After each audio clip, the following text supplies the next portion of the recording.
Hello भैया, स्वागत है मेरे वीडियो लेक्चर सीरीज़ में। आज हम लोग करेंगे अब नरेशन, जिसके पार्ट्स होंगे डायरेक्ट इनडायरेक्ट। तो बेसिकली हम लोग समझते हैं कि नरेशन का सबसे पहले इसका मतलब क्या होता है। जो नरेशन होता है उसका मतलब होता है कि वर्णन करना। तो हम लोग जैसे हम लोग स्टोरीज वगैरह में सुनते रहते होंगे या मूवीज़ वगैरह में सुनते रहते हैं, नरेटर वगैरह, नरेशन वगैरह, कि कोई बताता कैसे कोई चीज़, तो हम लोग उसी के बारे में पढ़ेंगे। तो नरेशन के दो पार्ट होते हैं, एक होता है डायरेक्ट, दूसरा होता है इनडायरेक्ट। एक डायरेक्ट नरेशन ये होता है कि जैसे यहाँ पे सेंटेंस लिखा है, she says to me I like pizza. तो यहाँ इन्वर्टेड कॉमा के अंदर देख सकते हैं कि उसने कहा है कि यहाँ उसने लिखा है, उसने कहा है कि आई लाइक पिज़्ज़ा। तो ये जो उसके अगले जो उस लड़की ने कहा है, तो उसके सीधे सीधे वर्ड्स हम लोगों ने कोट कर दिए हैं कि मुझसे किसी ने कहा है कि मुझसे किसी लड़की ने कहा है कि उसे पिज़्ज़ा पसंद है। तो मैं उसकी सीधी सीधे बात कर रहा हूँ कि वो लड़की मुझसे कह रही है कि मुझे पिज़्ज़ा पसंद है। तो मैं उसके सीधे सीधे वर्ड कोट कर दे रहा हूँ कि मुझे पिज़्ज़ा पसंद है। यहाँ पर मुझे पिज़्ज़ा पसंद नहीं, उस लड़की को पिज़्ज़ा पसंद है। सीधी बात ये कही जा रही है।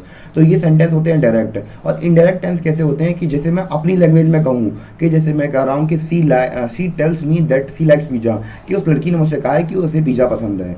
तो अब ये मैं अपने सेंटेंस में कह रहा हूँ, अपने पर्सपेक्टिव से कह रहा हूँ। और डायरेक्ट में क्या हो रहा था कि मैं उसके सीधे सीधे उसने जो बोला है मुझसे, मैं सीधे सीधे वही कोट कर दे रहा था कि क्या हो रहा था कि आई लाइक पिज़्ज़ा। तो अब यहाँ पे इनडायरेक्ट में क्या होगा कि मैं अपनी लैंग्वेज में बोल दूंगा कि उसे पिज़्ज़ा पसंद है। तो यही सीन होता है डायरेक्ट इनडायरेक्ट का। अब अच्छी समझ गया होंगे कि नरेशन के दो पार्ट होते हैं, एक होता है डायरेक्ट, दूसरा होता है इनडायरेक्ट। तो हम लोग चलते हैं अपने अगले एग्जाम्पल की ओर।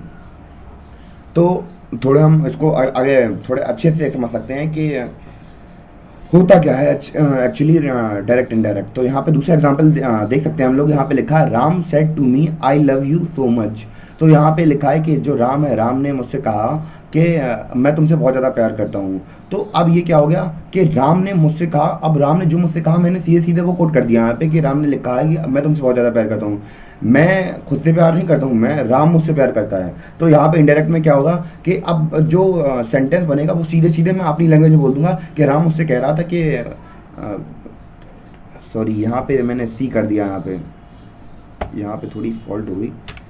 और यहाँ पे हो जाएगा कि राम ने मुझसे कहा है कि वो मुझसे बहुत ज़्यादा प्यार करता है। तो ये इनडायरेक्ट बन जाएगा। और हम लोग देखते हैं, अब हम लोग इसको अच्छी तरीके डिटेल में समझते हैं कि क्या होता है कि जो डायरेक्ट है, हमारा जो डायरेक्ट नरेशन होती है उसके दो पार्ट हो, दो स्पीच होते, मतलब दो पार्ट होते हैं। सबसे पहला होता है कि रिपोर्टेड वर्ब। तो जैसे कि यहाँ पे लोग यहाँ पे सी सेज टू मी, यहाँ पे देख रहे हैं, अगर दूसरा सेंटेंस है यहाँ पे she says to me I like pizza.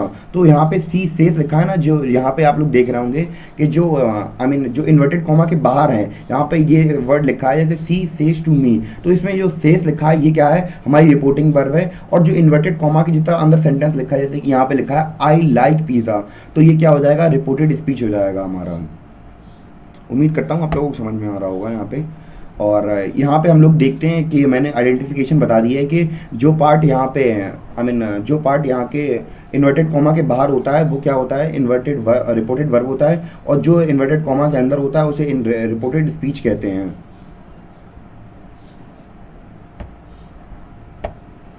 Last में हम लोग देखते हैं कि अब हमें डायरेक्ट से इनडायरेक्ट चेंज करने के लिए हमें सबसे ज़रूरी क्या लगेगा, वो होगा कि हम लोग समझिए कि हम जो सेंटेंस लिखा है वो सेंटेंस कौन सा सेंटेंस है। यहाँ पे हमें पता है कि सेंटेंस के बहुत सारे काइंड्स होते हैं कि जैसे कि अफर्मेटिव होता है, अफर्मेटिव होता है, इंटरोगेटिव होता है, ऑप्टेटिव होता है। तो 5 प्रकार के क्या होते हैं, सेंटेंसेस होते हैं। हम लोग उन सब के बारे में अगली वीडियो में आप अच्छी तरीके से समझेंगे। इस वाली वीडियो में बस केवल इतना ही था कि हम लोगों ने थोड़ा बहुत इसके बारे में नॉलेज देनी थी। और जो मेरा अगला वीडियो होगा वो मेरे आप लोग जाके प्लेलिस्ट जाके चेकआउट कर सकते हैं। कंप्लीट डायरेक्ट इनडायरेक्ट मेरी प्लेलिस्ट में मिल जाएगा आपको जाके। और तब तक के लिए धन्यवाद। और जितनी भी इसकी एक्सरसाइज वगैरह रहेगी तो मैं उसी में डाल दूंगा, तो अच्छी तरीके से आपको पूरा का पूरा जो चैप्टर है और वो अच्छी तरीके से समझ में आ जाएगा। तब तक के लिए धन्यवाद।